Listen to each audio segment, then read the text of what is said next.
दोस्तों, महाराष्ट्र की सियासत में उबाल है। वहां की सरकार हिलोरे मार रही है, डगमगा रही है, कभी भी कुछ भी हो सकता है। और महाराष्ट्र में सियासी घमासान के बीच सुशांत केस भी एक बार फिर से सुर्खियों में आ गया है और अब तो सुशांत के इंसाफ की भी उम्मीद दिखने लगी है।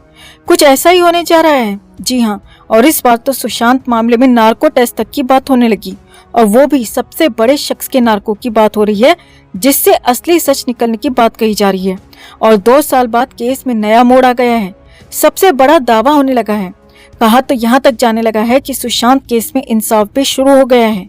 तो क्या है पूरा अपडेट, नार्को का क्या है मामला, कैसे हो रहा है इंसाफ, सब कुछ आपको बताते हैं। आप भी वीडियो को लाइक और शेयर कर अपना प्यार और सपोर्ट दिखाएं और कमेंट करके अपनी राय जरूर दें कि क्या अब सुशांत के इंसाफ का वक्त वाकई आ गया है। कमेंट में अपनी बात जरूर रखें। चैनल को सब्सक्राइब कर चैनल के साथ जुड़कर हमारी आवाज बने। तो 14 जून 2020 को सुशांत सिंह राजपूत के साथ जो कुछ भी हुआ उसकी कल्पना तक किसी ने नहीं की थी। अचानक सुशांत चले गए और हजारों सवाल पीछे छोड़ गए, और उनमें से किसी भी सवाल का अब तक कोई जवाब नहीं मिला है। पहले मुंबई पुलिस पर कई तरह के आरोप लगे, कई लोगों को बचाने तक के आरोप लगे, और उसके बाद केस सीबीआई के पास गया तो फिर सीबीआई भी अब तक कोई नतीजा नहीं दे पाई है। हाँ, एनसीबी ने जरूर अपनी चार्जशीट दाखिल की है, जिसमें साफ साफ लिखा है कि रिया चक्रवर्ती, उसका भाई शौविक चक्रवर्ती सुशांत के लिए ड्रग्स लेकर आते थे और उसे चोरी छिपे ड्रग देते भी थे।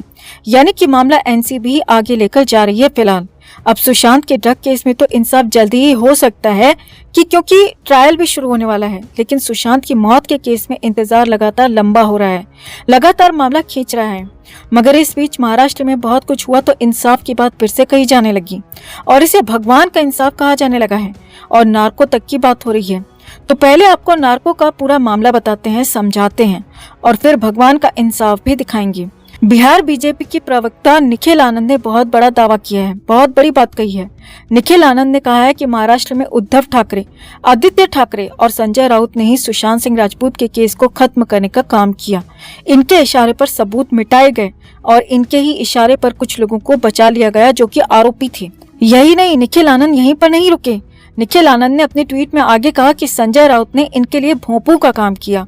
इन्होंने जो भी कहा वो उन्होंने किया, और निखिल आनंद ने नार्को टेस्ट तक की मांग कर डाली। जी हाँ, निखिल आनंद ने साफ साफ कहा कि बाप बेटे और भोंपू यानी कि उद्धव ठाकरे, आदित्य ठाकरे और संजय राउत का नार्को टेस्ट करवाया जाए तो सब कुछ साफ साफ निकलकर सामने आ जाएगा। जी हाँ, निखिल आनंद ने ये बहुत बड़ी बात कह दी, बहुत बड़ा दावा कर दिया, सबसे बड़ी मांग कर दी कि इन 3 लोगों का नार्को टेस्ट करवाया जाए तो सब कुछ साफ हो जाएगा, पूरा सच सामने आ जाएगा। कहां पर गलत हुआ, किसने गलत किया और सुशांत सिंह राजपूत के साथ क्या क्या गलत हुआ, नार्को टेस्ट में सब कुछ सामने आ जाएगा। जी हाँ, ये बहुत बड़ी मांग है। नार्को टेस्ट की मांग हो रही है, और वो भी किसी और के नार्को की नहीं, बल्कि महाराष्ट्र में सबसे बड़े पद पर बैठे शख्स की, उनके बेटे की और उनकी पार्टी के प्रवक्ता की, ताकि सच निकाला जा सके।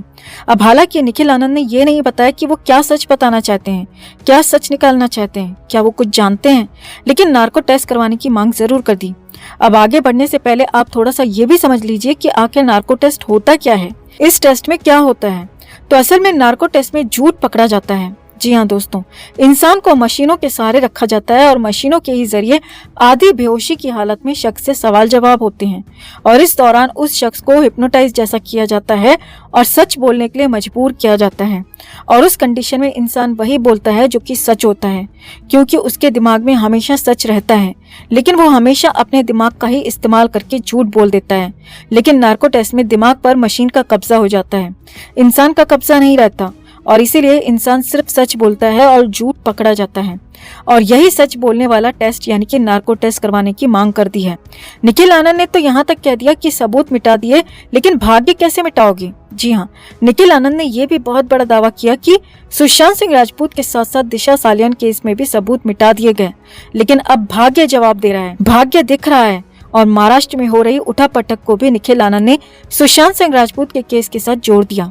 साफ साफ कह दिया कि ये सुशांत का ही इंसाफ है, ये ईश्वर का इंसाफ है, भगवान का इंसाफ है, क्योंकि पुलिस, जांच एजेंसियां, सीबीआई भले ही इंसाफ नहीं कर पाए, आगे भी हो सकता है कि इंसाफ इनसे ना हो पाए, लेकिन भगवान इंसाफ कर रहा है, निखिल आनंद ने ये तक कह दिया कि अगर महाराष्ट्र में सरकार जाती है तो फिर ये भी सुशांत मामले में भगवान का इंसाफ ही होगा। जी हाँ, ये बहुत बड़ी बात निखिल आनंद ने कह दी। बहुत बड़ा दावा किया है निखिल आनंद ने यहाँ पर कि सुशांत सिंह राजपूत का सच बहुत जल्द सामने आएगा और सुशांत को बहुत जल्द इंसाफ भी मिलेगा, क्योंकि अब काउंटडाउन शुरू हो गया है। अब हालांकि हमारा चैनल निखिल आनंद के दावों की पुष्टि नहीं करता, लेकिन हाँ, आरोप बहुत बड़े हैं, दावे बहुत बड़े हैं और सीधे सीधे सबसे बड़े पद पर बैठे शख्स उद्धव ठाकरे, उनके बेटे आदित्य ठाकरे और संजय राउत पर यह आरोप लगाए गए हैं और साफ साफ कह दिया गया है कि बहुत कुछ सुशांत मामले में छिपाया गया और अब उसे सामने लाने का वक्त आ गया है, और यहाँ फिर कहें कि वो खुद ही सामने आ जाएगा और नार्को टेस्ट तक की मांग कर दी। तो निखिल आनंद के इन दावों से आप कितना सहमत है? कमेंट में आप भी अपनी बात, अपनी राय जरूर रखें और वीडियो को लाइक और शेयर कर अपना प्यार और सपोर्ट भी जरूर दिखाएं। तो पापी पिठानी कौन है, क्या है और पिठानी पर क्या आरोप है और 1 साल से वो जेल में क्यों बंद है, ये हमें ज्यादा बताने की जरूरत नहीं है, क्योंकि पिछले 2 साल में सब पिठानी के बारे में ए से लेकर जेड तक जान चुके हैं। सुशांत की हुई अचानक मौत के बाद मीडिया और सोशल मीडिया पर जो पिठानी का चरित्र हरण हुआ था वो लाखों लोगों ने लाइव देखा था और सोशल मीडिया पर भी पिठानी को लेकर जो अलग अलग तरह की थ्योरी सामने आई थी वो भी काफी हैरान करने वाली थी। फिलहाल तो सिद्धार्थ पिठानी ड्रग्स खरीदने और बेचने के आरोप में मुंबई की जेल में बंद है और पिठानी को जेल में 1 साल से ज्यादा का वक्त हो चुका है। इस 1 साल में पिठानी ने कम से कम 12 से 15 बार जमानत अर्जी कोर्ट में लगाई, कई बार बेल एप्लीकेशन पर सुनवाई की मांग कोर्ट से की, मगर कोर्ट कभी सुनवाई तक के लिए तैयार नहीं हुआ। एक बार पिठानी को शादी के नाम पर जमानत जरूर मिली, मगर उसके बाद कभी भी कोर्ट ने पिठानी को जमानत नहीं दी। जमानत तो दूर की बात, कोर्ट ने पिछले 1 साल से पिठानी की अर्जी पर सुनवाई तक के लिए तारीख नहीं दी। इस पर बड़ी मुश्किल से मुंबई की कोर्ट ने पिठानी की बेल एप्लीकेशन पर सुनवाई के लिए समय दिया और तारीख भी दी। ये बेल एप्लीकेशन पिठानी के वकील की तरफ से जनवरी 2022 में लगाई गई थी, जिस पर कोर्ट ने 24 जून को सुनवाई की। मतलब पूरे 6 महीने के इंतजार के बाद कोर्ट सुनवाई के लिए तैयार हुआ। सिद्धार्थ पिठानी को बड़ी उम्मीद थी कि इस बार कोर्ट सुनवाई के लिए तैयार हुआ है तो जमानत भी मिल जाएगी और 1 साल बाद वो खुली हवा में सांस ले पाएगा। पिठानी को लग रहा होगा कि जमानत मिली तो वो हैदराबाद जाएगा, अपने घर, अपने परिवार के बीच और अपनी पत्नी से भी मिलेगा, मगर अफसोस ऐसा कुछ भी नहीं हो सका, क्योंकि कोर्ट की तरफ से पिठानी की एप्लीकेशन को स्वीकार ही नहीं किया गया। कोर्ट ने जमानत की अर्जी पर सुनवाई करते हुए पूछा कि ऐसा पिछले 1 साल में क्या बदल गया जिससे आपको जमानत दी जाए? जेल है, कोई हॉस्टल थोड़ी ना है जो बाहर जाने की छूट मिल जाएगी। कोर्ट की सख्ती के सामने पिठानी के वकील कुछ बोल ही नहीं पाए, कुछ दलील में कह ही नहीं पाए। अब कोर्ट के ऐसे सख्त रवैये की उम्मीद पिठानी को और उसके वकील को बिल्कुल भी नहीं थी। पिठानी को तो उम्मीद थी कि उसे इस बार जेल से आजादी मिल जाएगी, मगर जब कोर्ट ने साफ मना कर दिया तो पिठानी पूरी तरह टूट गया। पिठानी की आंखों से आंसू निकल पड़े और जब पुलिस पिठानी को फिर से जेल ले जाने के लिए बढ़ी तो पिठानी कोर्ट की सीढ़ियों पर ही बैठ गया और फफक कर रो पड़ा। कोर्ट के बाहर मौजूद पत्रकारों की माने तो पिठानी ने करीब 5 से 10 मिनट भारी तमाशा किया और जेल जाने से मना कर दिया।